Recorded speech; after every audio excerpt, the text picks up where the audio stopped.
রাক্ষস রাজা যখন দুই ছেলেকে খেতে চায়, রানী কাঁদতে কাঁদতে তাদের ছোট নৌকায় করে নদীতে ভাসিয়ে দেন। চোখে জল, মনে প্রার্থনা, আমার লালকুমল নীলকুমল, কোথাও ভালো থাকিস। রাত পেরিয়ে দিন পেরিয়ে ছোট্ট নৌকা ভেসে চলে দূরে, অনেক দূরে। বৃষ্টি পড়ে, তারা ঝরে, তবুও দুই ভাই একে অপরের হাত ধরে ঘুমিয়ে পড়ে। অবশেষে তারা ভেসে পৌঁছায় এক জাদুর দ্বীপে।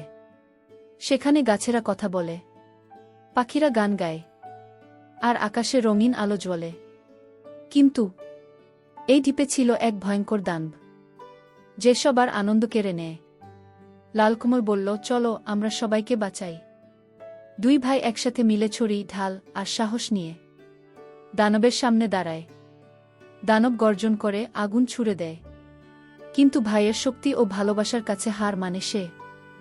দানব পালায়, দ্বীপ আবার হাসে, পাখিরা গান ধরে। সাহসী দুই ভাই এলো, আর আলো ফিরে এলো গু। শেষে তারা ফিরে আসে মায়ের কাছে, আর রাজা হয়ে শাসন করে মায়া আর সাহসে। এমন মজাদার রোমাঞ্চকর ভিডিও পেতে আমাদের চ্যানেলটি সাবস্ক্রাইব করুন।